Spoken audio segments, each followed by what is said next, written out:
반갑습니다. 오늘의 말씀지기 백영태 간사입니다. 3월은 봄의 첫 달이고 그 중에 오늘은 봄의 첫 날입니다. 나태주 시인이 말했듯이 봄은 생명이고 창조이며 출발이고 축복입니다. 인생의 가장 아름다운 시간들을 우리는 봄날이라고 말하듯 인생의 가장 아름다운 3월이 되길 바라며 오늘의 말씀을 시작합니다.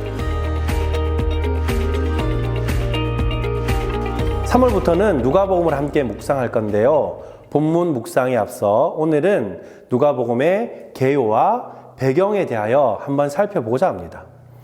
여러분, 누가복음은 누가 썼을까요? 누가 썼냐면 바로 누가입니다. 사실 누가의 원래 헬라어 발음으로는 루카스이고요. 영어로는 루크입니다. 우리말로는 발음하기 쉽게 누가로 이름하였습니다. 누가는 이방인이었던 데오빌로에게 예수님을 소개하기 위해 장문의 편지를 보냈는데요. 이를 누가복음이라 부르게 되었습니다. 누가는 처음부터 목격자 되었던 사람들, 즉 사도들과 예수님의 가족들이 전하여준 그대로 근원부터 자세히 살펴서 차례대로 편지를 썼는데요. 사람을 치유하던 의사로서 상당한 학식을 갖춘 누가는 예수님의 인격과 사역에 대해 역사가의 관점에서 상세히 기록하였습니다. 그래서 그런지 누가복음은 다른 복음서들에 비해 분량이 많습니다. 누가는 그의 복음서에서 예수님을 유대 세계를 뛰어넘어 온 세상의 왕이자 구원자로 소개합니다.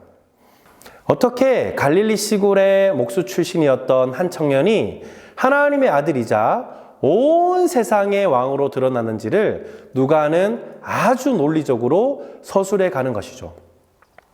누가는 누가복음뿐만 아니라 누가복음의 후속편인 사도행전도 기록하였습니다.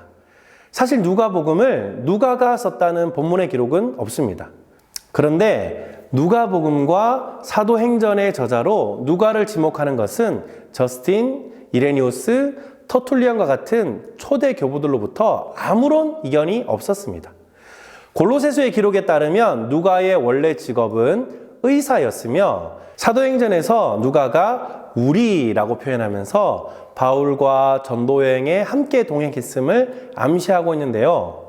이로 보건대 사도행전과 누가복음을 누가가 기록했을 것이라고 추측합니다. 누가는 누가복음과 사도행전이라는 장문의 두 편지를 데오빌로에게 보냅니다. 교회는 편지의 수신자였던 데오빌로가 과연 어떤 인물인지에 대한 질문을 많이 해왔습니다. 데오빌로라는 이름의 뜻은 하나님과 친구의 합성어로서 하나님의 친구라는 뜻을 가지고 있습니다. 이방인이면서도 이러한 이름을 갖는 것은 낯선 일이었기에 그가 사실상 실존하는 인물이 아니라 가상의 인물이라고 보기도 합니다. 그런데 누가가 데오빌로를 당시 로마의 관리를 지칭하던 각하라고 부르는 디테일한 면을 보았을 때 그가 사회적으로 영향력 있는 실존 인물일 거라는 추측에 더 무게가 실리고 있습니다.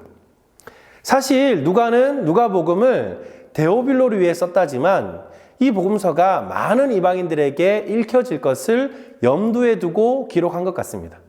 그렇기에 우리는 누가복음을 한 개인만을 위해 썼다기보다는 이방인 전체를 위한 복음서로 봐도 무방할 것입니다. 누가는 이방인들에게 예수님을 잘 소개하기 위해 유대 지방에 대한 지리적 배경과 헬라 문화와는 다른 독특한 유대 문화를 이해하기 쉽게 설명해야 했습니다. 이 일에 누가는 상당한 정성을 기울이는데요. 특히나 누가는 유대 지역의 지리적, 문화적 배경을 잘 모르는 이방인이라 하더라도 그 내용을 잘 이해할 수 있도록 유대적 용어를 이방인에게 익숙한 헬라적 용어로 변경하여 사용했습니다. 예를 들면 마태복음에서 잘 사용된 천국, 하늘이라는 단어는 누가복음에서는 하나님 나라로 바뀌어서 사용하고 랍비나 서기관과 같은 유대적 표현은 선생이나 율법사와 같은 헬라식 표현으로 바꿔서 표현합니다. 누가는 예수님의 생애와 가르침 그리고 사역에 대해 정확하고 완전한 이야기를 자료로 쓰기 위해 입수 가능한 다른 모든 자료를 활용했습니다.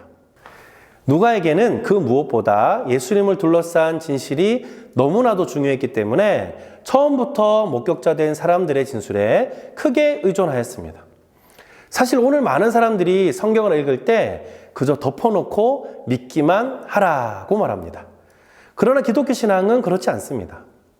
성령님의 인도하심 아래 철저히 조사하고 검토한 결과로 우리 손에 들려진 이 성경을 우리 또한 철저히 연구하고 공부하여 누가와 같이 예수님을 참 구주시고 주님이라는 결론에 이르러야 합니다. 종교개혁가 마틴 루터는 이런 말을 남겼습니다. 하나님은 말씀을 통해 우리에게 말을 건다. 하나님께서는 성경을 통해 우리에게 말을 건네십니다. 누가가 기록한 예수님의 생애와 사역을 따라가며 우리를 사랑하시어 그의 독생하신 예수 그리스도를 주신 하나님의 사랑을 깊이 경험하는 여러분이 되시길 기도합니다.